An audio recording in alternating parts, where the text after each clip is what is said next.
साथियों नमस्कार, मैं आपका साथी डॉक्टर एंथनी राजू एडवोकेट।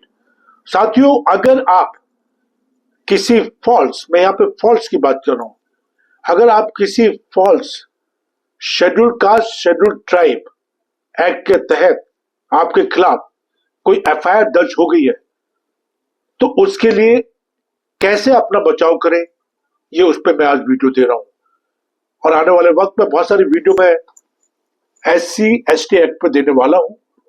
मैं आपसे सिर्फ एक ही गुजारिश करता हूं कि प्लीज चैनल को सब्सक्राइब करें, लाइक करें, कमेंट करें, शेयर करें, बेल बटन दबा के रखें, जिससे कि माननीय सुप्रीम कोर्ट, हाई कोर्ट की जो बहुत इंपॉर्टेंट जजमेंट होती है उनको मैं सिंपल और सरल भाषा में आप तक पहुंचाने की कोशिश करूंगा।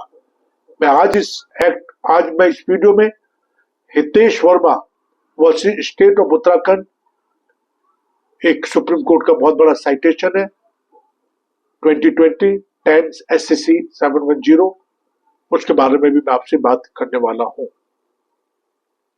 If a person is falsely implicated under the Scheduled Caste and the Scheduled Tribe Prevention of Atrocities Act 1989, a carefully planned legal defense strategy is extremely important because the act is a very grave and arrest can be happen quickly.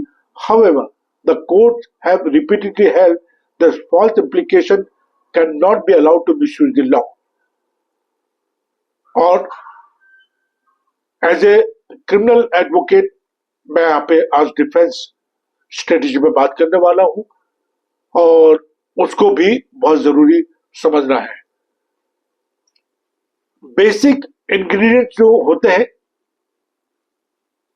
To attract this act for an offense under SC/ST Act to be made out, certain essential ingredients must be proved, such as the complainant must belong to SC/ST community. जो complainant है वो SC/ST community से belong करता हो। The accused must not belong to SC/ST community.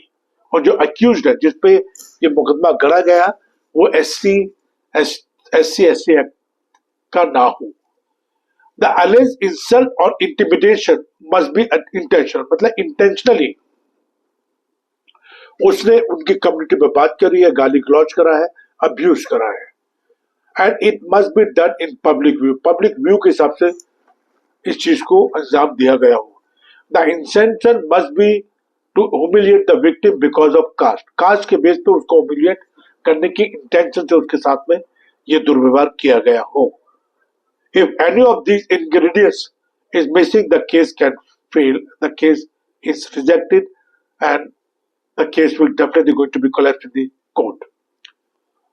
Or this principle was clearly explained by the Honorable Supreme Court in Hitesh Verma versus State of Uttarakhand, where the court held that mere abuse or dispute is not an offence unless it is caste-based humiliation in public view.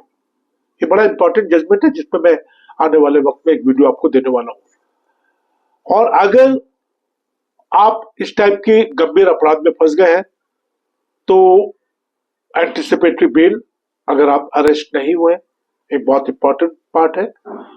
Anticipatory bail was restricted but the supreme court in Prithviraj Chauhan versus union of India clarified that anticipatory bail can be granted if the complaint is prima facie false or motivated. Your lawyer should argue FIR is malicious or politically motivated, allegations are vague or omnibus, no caste-based abuse is mentioned clearly. तो यहाँ पे anticipatory bell जब आप apply कर रहे हैं तो उसके लिए अपनी एक अच्छी स्ट्रेटेजी बनाए, तब एंटिसिपेटरी बेल अप्लाई करें। FIR को चैलेंज किया जा सकता है हाई कोर्ट के अंदर, और जैसे मैंने कहा कि FIR को हम चैलेंज कर सकते हैं। सुप्रीम हाई कोर्ट के पास में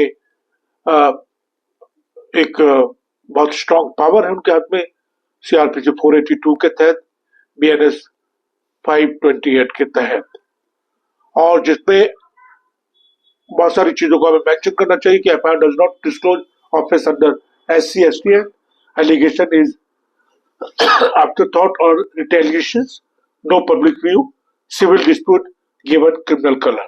ठीक है, तो कोई सिविल डिस्प्यूट को क्रिमिनल केस बना दिया गया है। ये आप जब FIR आप क्वेश्चन पर जा रहे हैं तो उसमें आप इसको मेंशन कर सकते हैं, बट जल्दबाजी में एफआईआर क्वेश्चन पर ना जाए। Prove absence of public view, that is also very important, कि ये जो आप इंसिडेंट की बात कर रही है इन हाउस हुआ है या किसी प्राइवेट कन्वर्सेशन में हुआ है, इसको भी बहुत जरूरी होता है प्रूव करना।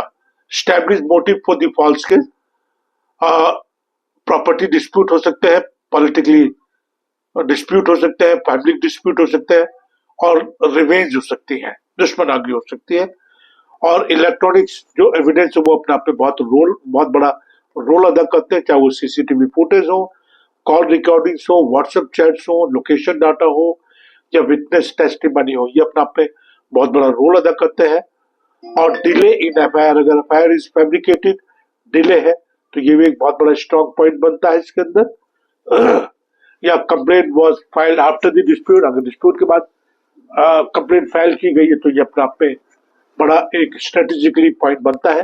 क्रॉस एग्जामिनेशन स्ट्रेटेजी बहुत इंपॉर्टेंट है। कॉन्ट्रडिक्शन इन दी स्टेटमेंट में कोई कॉन्ट्रडिक्शन है उसको चेक करना बहुत जरूरी है। लैक ऑफ एविडेंस और lack of independent witnesses, absence of caste based worth, ठीक है, नो पब्लिक ह्यूमिलिएशन, ये अपने आप में बहुत इंपॉर्टेंट है। और उसके बाद है counter case for the false complaint. बहुत सारे पैनल्स, इंडियन पैनल कोड है हमारे पास में, कि हम क्रॉस कंप्लेंट करके उनके खिलाफ भी एक एफआईआर दर्ज कर सकते हैं।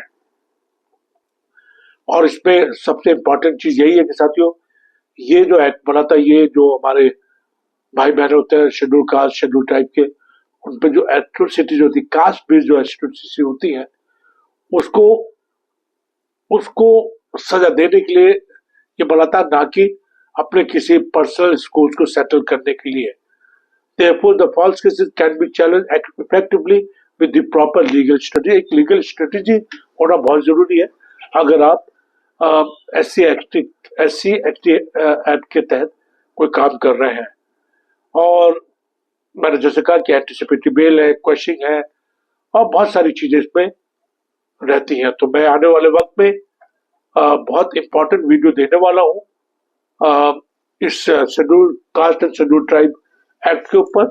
और जैसे मैंने कहा था कि जो हितेश वर्मा स्टेट ऑफ उत्तराखंड का केस था, उसमें आपस में उनमें लड़ाई झगड़ा हुआ, उसमें गाली गलौच हुआ, तो उसको जो था शेड्यूल कास्ट और शेड्यूल ट्राइब एक्ट के तहत वो मामला दर्ज कर लिया गया, उसको रख दे दिया गया क्रिमिनल केस के बारे में, जबकि वो टोटली एक सिविल केस था। उसमें एफआईआर जो थी वो माननीय सुप्रीम कोर्ट ने खारिज करी, और माननीय सुप्रीम कोर्ट ने माना कि अपने पर्सनल डिस्प्यूट को आप क्रिमिनल डिस्प्यूट में कन्वर्ट नहीं कर सकते। जय हिंद, जय भारत। मेरा नंबर दिया गया, कभी भी कोई मदद की जरूरत में हमेशा आपकी सेवा में हाजिर हूँ। जय हिंद, जय भारत।